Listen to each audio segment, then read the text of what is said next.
கொண்டிருக்கிறோம். பூனை கண்ணை மூடிக்கொண்டு உலகம் இருட்டாகி விட்டது என்று கற்பனை செய்து கொண்டிருக்கிறோம். கூட்டு வந்து பாத்தீங்களேன்னு எங்களை கேட்குறீங்களே.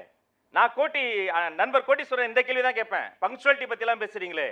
2.5 ஆண்டுகள் ஆச்சு வேங்கவேல் பக்கம் மு.க. ஸ்டாலின் வரவே இல்லை, ஏன்னு கேட்பீங்களா?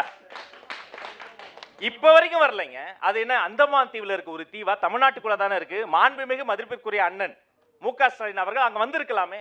அதுல செல்லமான மறைமுக மிரட்டல் வேற. 2 பேரையும் எதிர்த்துட்டா பூத்துல என்ன நடக்குது தெரியுமா? அவங்கள பாத்திருக்கீங்களா? அவங்களுடைய அந்த கட்சியினுடைய தளபதிகள்லாம் பாத்திருக்கீங்களா? எங்க தளபதி இந்த தேர்தலில் தானே நீங்க பார்க்க போறீங்க. இது வரைக்கும் எங்க தளபதி தேர்தலை நீங்க பார்த்தது இல்ல. இன்னொரு முக்கியமான கேள்வி. அடுத்து தனியரசு அண்ணனும் அதை கேட்பார். அவர் எங்க மீது ஒரு தனி அன்போடு இருப்பாப்ல எப்பவுமே அண்ணன். ஒரு வாஞ்சை. கம்யூனிஸ்டுகளை பத்தி சொன்னீங்க. நான் வேதனையோடு சொல்றேன். அன்பு சகோதரர்